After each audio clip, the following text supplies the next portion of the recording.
Hello and welcome to our Safeguarding Children with SEND podcast series. I am your host and founder of About Safeguarding, Madeline Dunkley, and today we are speaking to Kate Spencer. Good afternoon, Kate. Hiya, you okay? Yes, good, thank you. Would you like to tell everybody a bit about yourself and your school? Yeah, so I'm Kate Spencer. I'm the inclusion lead and the lead DSL at Oscott Manor School. We're a school that sits under Birmingham City Council. We have about 180 students between the ages of 11 and 19 that have a primary diagnosis of autism, as well as co-occurring medical conditions and other things like ADHD and so on. Thank you. So when it comes to safeguarding, what signs do you look out for, particularly with your children with autism? Okay, so we have a wide spectrum of autism at our school in terms of presentation. So we have students with a cognitive age of around 18 months and non-verbal, up to kind of students that are taking GCSEs. So it really depends on the classes within the school. But I think the main thing for us is behaviour changes. A lot of the time, because of their autistic profile, children will struggle to communicate their feelings, which is kind of part of their profile, and so we will see changes in their behaviour. So it's really key that we as a school know their norm, really know what their normal is, and so staff are really good at knowing when those changes happen.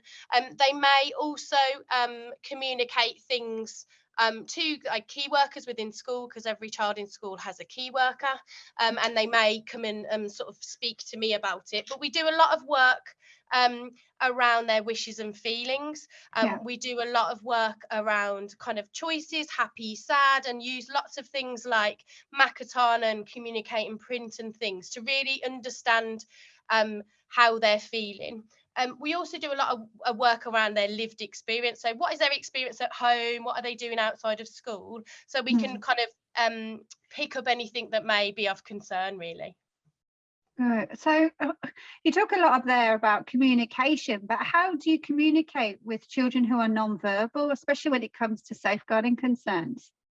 Yeah, it's really difficult, to be honest with you, and it's something we have been working on. So we've been working on, and my predecessor as well, about an accessible toolkit for pupils with communication difficulties, and really looking at the whole kind of holistic picture of it, and looking at their wishes and feelings, their environment, their personal safety, their rights. So looking at the whole picture really to try and communicate, to understand and to get that communication in different ways. So can they keep themselves safe? What are their emotions and things like that? But we do use kind of the standard things like PECS, which is Picture Exchange Communication System, and Makaton, to really understand how they're feeling. But it is tricky, and it is sort of an area where I think there needs to be more work, which is why we're sort of working together to try and get some sort of toolkit that we can share, really, and that brings about a lot of concerns when we're trying to escalate things into the local authority, because they may not have the same sort of understanding that we have and share the same concerns in terms of the changes in behaviour, because a lot of the time they're kind of saying it as part of their normal kind of autism profile. Right. So it's quite tricky. I mean, you said it was something that you're working on. Yeah. What areas are you exploring for them to communicate in different ways? It's to try and get their voice heard, really, and to make it credible, and so that they're not kind of the invisible child just because they haven't got a verbal voice. And so we're looking at the whole picture, so behaviour, how they present, how they're progressing. But it is a difficult thing, and it's something that really does need to be looked into, and it's something that kind of I want to really work hard on, so that we are making sure that all our children in school are safe. You told me before about children with echolalia, and what do the barriers present there? Yeah, so echolalia is when a child kind of repeats what they hear in a sort of automatic way. but what they can do is copy phrases from films, cartoons and things that they've heard other people say. So it might be that they'll come out with a phrase that we're really, really concerned about, and that would really sort of we'd think, oh, that's a real safeguarding concern. But when we're sitting down and talking to them, it can show that it's come from a film, or it's come from another context. So it's really looking contextually as where that has come from, to understand that they kind of do use echolalia. But also as well, when we've got safeguarding concerns, when we're having kind of conversations with pupils around that, it's picking out when they're talking about their experiences and when it's echolalia. So it can be really hard when they're talking about things that have happened at home, and to try and really pick out when they're using echolalia and when they're actually talking about their experiences. So it can make it that extra layer of kind of challenge, really. Yeah.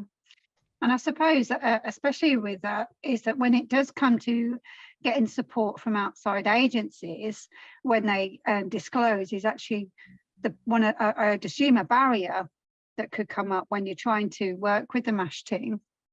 Yeah, absolutely. And it's kind of, we have to really prove ourselves and really show kind of what their baseline is, why we're concerned, kind of what the behaviour changes are, and it's just not part of their kind of their normal, or just part of their autism profile. We do find a lot within mental health services, when we're asking for support over kind of anxiety and things that are really stopping them from achieving, that it's like, well, that's just part of autism comes with anxiety. And we're like, no, this is different, this is something that they need extra support with. So it's really trying to paint the picture of how they have presented, and what we need going forwards, and to make sure those services are there and those specialists are there. I do find sometimes that some maybe family support workers, they kind of find it really difficult also to communicate with the pupils that we have within school, and sometimes will unintentionally escalate a child. So it's just really trying to make sure we're getting those referrals into sort of specialist teams, disability teams, so that they can really help with pupils and families.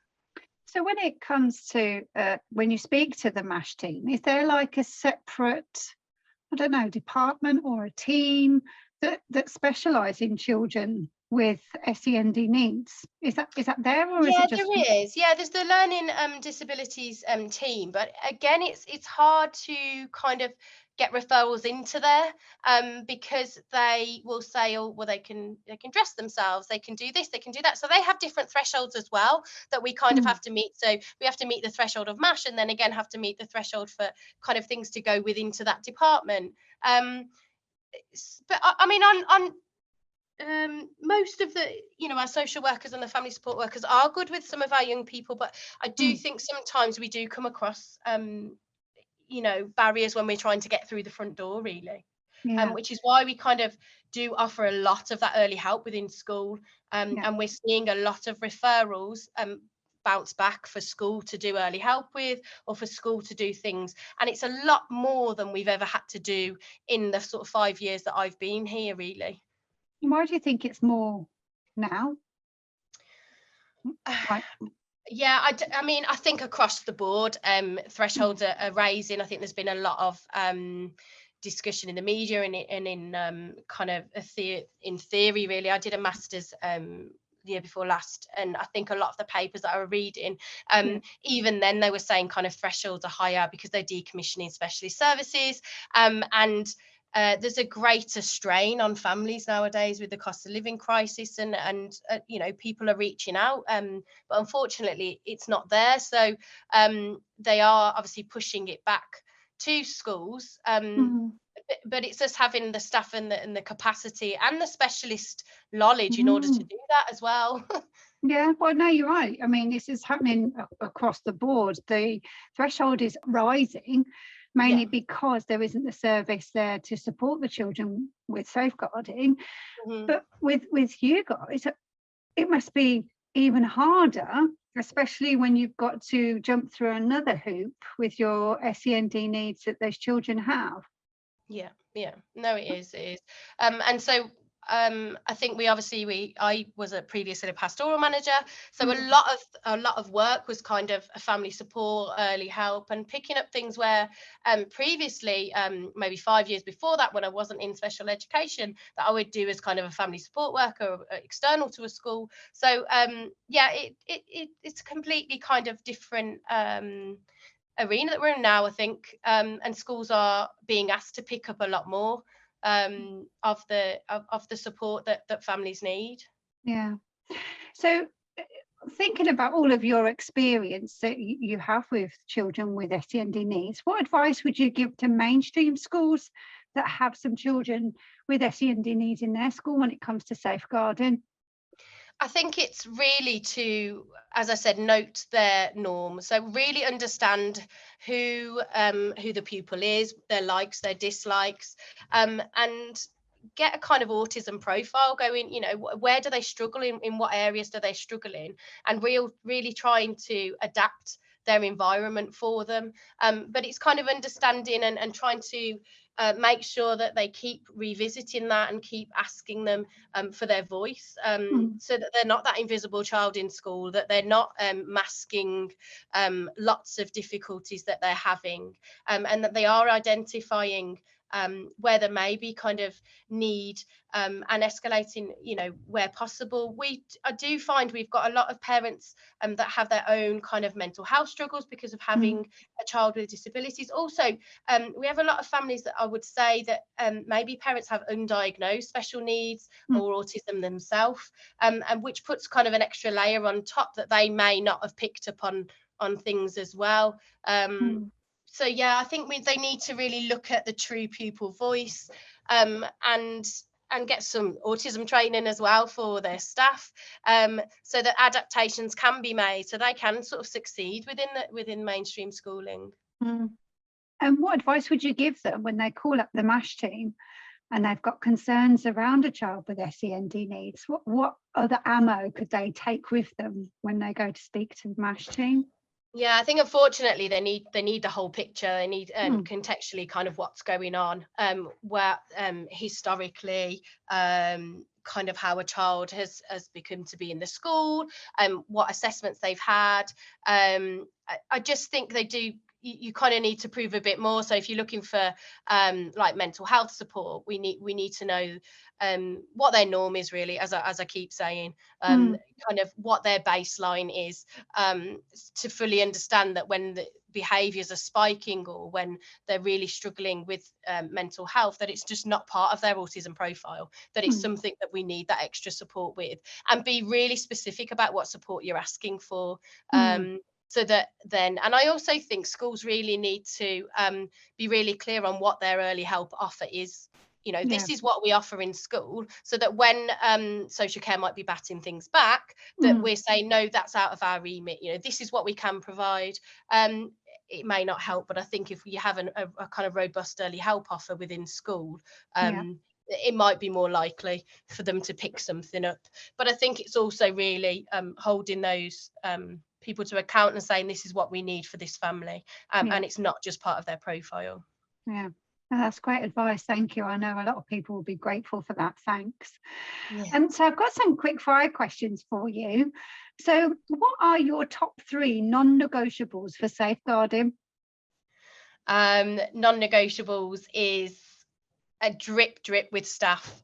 So always having safeguarding on the agenda. So we have a whole school meeting every Thursday, and I go in 10-15 minutes every week, just with a new topic, linking it to SEND and kind of the adaptations that we need to make. But also if some things happen that we're picking up on our safeguarding system, that's put through as well. So that would be staffing really, to have that drip approach. Yeah.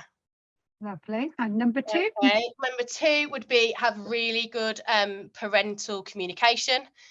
So we have key workers. So every child in the school has a key worker, and that would be somebody within their class. And they really kind of get to know the parents, just to kind of understand the lived experience, but also to know when families are struggling, because they feel that they've got that trust with the school. So I think, yeah, parental kind of support would be, and engagement would be the second one. We also run parent coffee mornings where we can sort of sit down informally and have discussions over things. Brilliant. And number And 3? then my third one, I think, would definitely be pupil voice. So really looking into the cohort of pupils you've got and how you can capture that, but making sure that it's not just one group, that we're getting it from all pupils. So looking at those kind of 3 houses that we use within Birmingham, to look at their wishes and feelings, but also their lived experiences, so that we can really look into if there's any areas that may be spiking, sort of looking at neglect and things like that. So yeah, that would be my top 3. That's great, thank you. You mentioned lived experience a little bit there. What do you mean by that? It's we do it kind of quite basically with our students. It's kind of, what time do you get up? What's your routine look like in the morning? What does it look like when you come home from school? What time do you go to bed? What do you do in the evenings and weekends and school holidays? And it's just having that dialogue, really, to understand kind of their experiences outside of school and where we could possibly offer some support, because for our families it is hard and it is challenging for some of our families to kind of understand, and it's us sort of supporting as a school, really offering strategies, sending home communication aids. So yeah, it's really just making sure that we are understanding our children. That's great, thank you. And so for your last question, what is the best lesson anyone has ever taught you? And it doesn't have to be about safeguarding. Oh, that's a big one. I think I went on some training not so long ago, and somebody said to me, if you've met a child with autism, you've met a child with autism. So I think just really that every child is different, and that we can't have a one size fits all approach to autism and to sort of safeguarding. So yeah, that would be my one kind of life lesson. I like it. Right, so thank you very much, Kate, and thank you for your time and sharing your great wisdom. It will be much appreciated by others. Thank you very much. Thank you. All right.